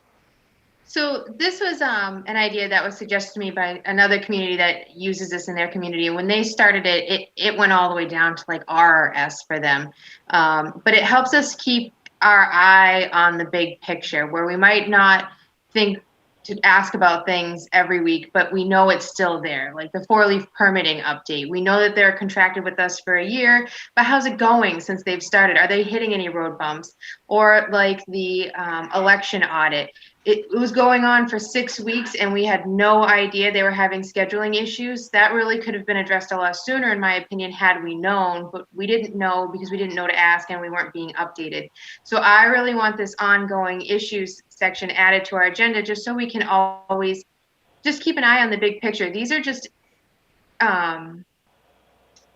incidents, I guess, or issues that have come up since I've been elected. There's even more that could be put on. You know, the fire study committee recommendations that could easily have been on there. I just went through my notes real quick, and these are what I came up with. I'm sure we could get to double that. That's not the goal. It's not to get it as long as possible, but we can also get some small victories too. We could schedule a TRICOM and take it right off. We can just small things that as soon as we knock them out, we don't have to worry about it anymore. And we know that there will be ends, like the select board policies. That first meeting, I asked Tim for a copy of the policies. He said Joanne was on it because there was no centralized location, and we just haven't heard about it again. And I want one, I would like a copy of what all of our policies are, things like that. Another suggestion is, you'll notice it's missing is the executive session. That's kind of tacked on to all of our meetings. I don't think that should be included unless we plan to go into executive session. I think it's confusing. And I know I get confused when I see that, or if we do go into executive session and we're not really clearly stating why we're going into it. So for me personally, I'd like to see that omitted and this added. All right, any discussion? Mr. Fazio. Thank you, Mr. Chairman. So I think this is a great idea. I agree. I think it'll help us stay focused. I have a couple questions, Ms. Roy. So who puts this together? Is this from us, like the select board can add to the list, or could this also be staff? Like, what is your intention for who kind of updates the A through Z? That's right. I think that's the beauty of this right now. We can shape this how we think it best fits. Great. Okay. And then also, I'm assuming this isn't listed in any sort of priority. It's just as we say, oh, we don't want to forget this, we're going to add this on. Okay. And then who is responsible? Well, I'm kind of answering my own questions here. I was going to say, who's responsible for giving answers to this every week? So I'd assume a lot of this comes from the TA's office, but there's probably some things that we as select board members are going to take on personally that we would have to be responsible for those updates every week. Is that correct? Is that your intention? Right, like the local tax relief committee. Right. That kind of falls into whoever brought that up and making sure, yeah. Yeah, I think this is great. And I mean, we had an example of this, like, Becca just brought up all these economic development projects, and I went, oh yeah, 27 Upton Street, Pine Street, like it's on my radar, but these are things that the LED lights, I mean, all these things that we've been so focused on, other important issues that I think it's a great idea to have an ongoing issues list. And then my last question or comment would be, like you had mentioned that you had this format from another community, so there's probably a reason to have it last, but would it make sense to have more in the TA select board report section, or is there a reason why you think it would be better after we go through the meeting? I put it at the end just for clarity, and it's going to be easier to read, right? We might not discuss all of this, and I think for us, or even the average resident, once they check the agenda, they're going to say, oh my God, they're going to go till 2 a.m. Look at all the things they're discussing. And we might not touch on any of this. So for me, putting it at the end, it's, hey guys, is there anything we wanted to check in on? No, great, meeting adjourned kind of thing. Okay. And so it would be more, oh, we brought this up during discussion, or we brought this up during TA reports, and let's just make sure we go through our checklist. Yep. I think it's awesome. Thank you. Thank you for bringing this forward. Any other discussion? Mr. Ha. Yeah, I think this is a great idea. We definitely have a lot going on right now. We have a lot of organizational change, obviously, that's happening as well. So I think this benefits staff and as much as it benefits us. So I'm definitely in support of this. I'm just struck with the idea that it is a pretty long list. And I wonder if it would help to just organize it a little bit into areas, just broad areas. So we have a lot of hiring activity, the fire chief transition, the inspector, the TA search committee, that kind of, there's groupings in there, like planning and economic development is another broad area. So maybe it would just help us in going through some of these things to just be able to organize them a little bit. But in principle, I really think it's a great idea. Any other questions, comments?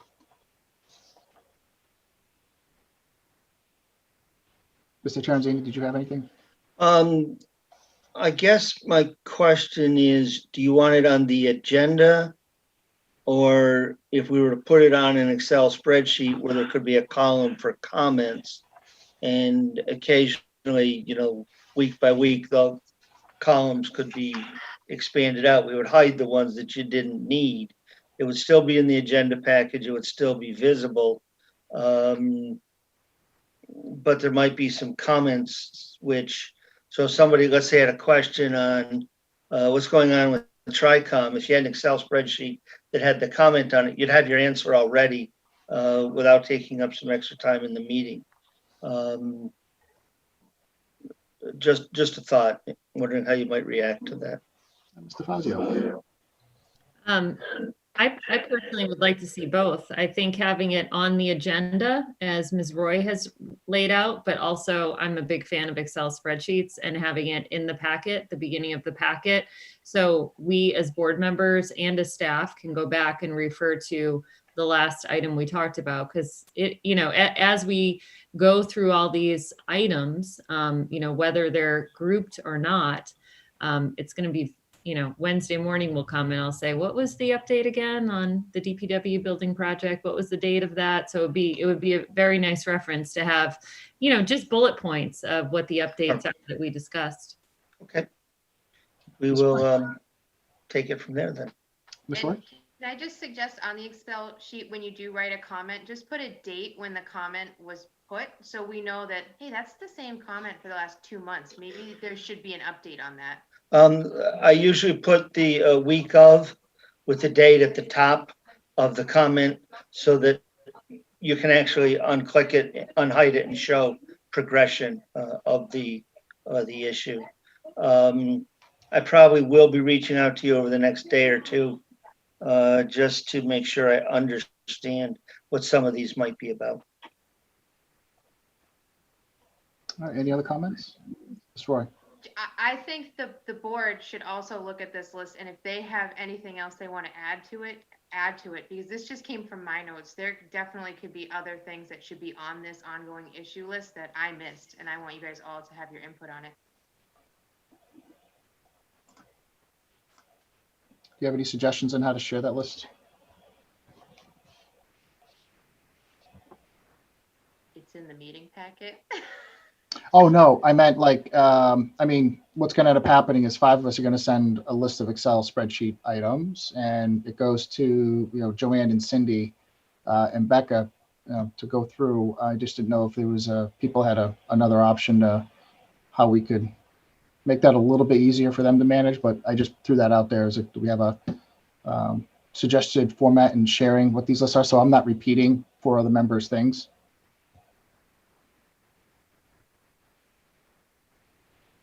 No? Okay, we'll send spreadsheets. Anything else? So did I get the impression that we want to put this under 6 select board TA reports? Is that? No, we're going to have it its own item. Okay, I couldn't see that part. I didn't get that note. Thank you. Okay. Anything else? Okay. All right. Thanks, Colleen, for that. And we're going to go on. We don't have any meeting minutes. We do have a reason to go into executive session tonight. 1 second here. And we'll need to read a motion to go into executive session.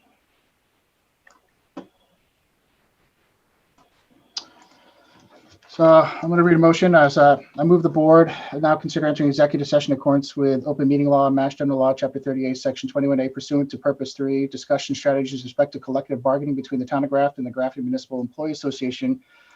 Do I have a so moved in a second?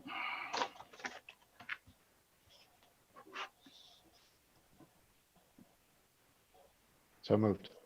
Do I have a second? Second. Motion made, seconded. All those by roll call vote. Mr. Fazio, Fazio, aye. Mr. Prisby, Frisbee, aye. Ms. Roy, Nay. Mr. Often. Aye. Peter Carlson, aye. Okay.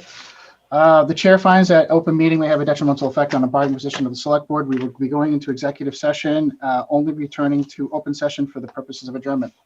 All right. Well, thank everyone for attending tonight, and I'll see you in a few minutes in executive session.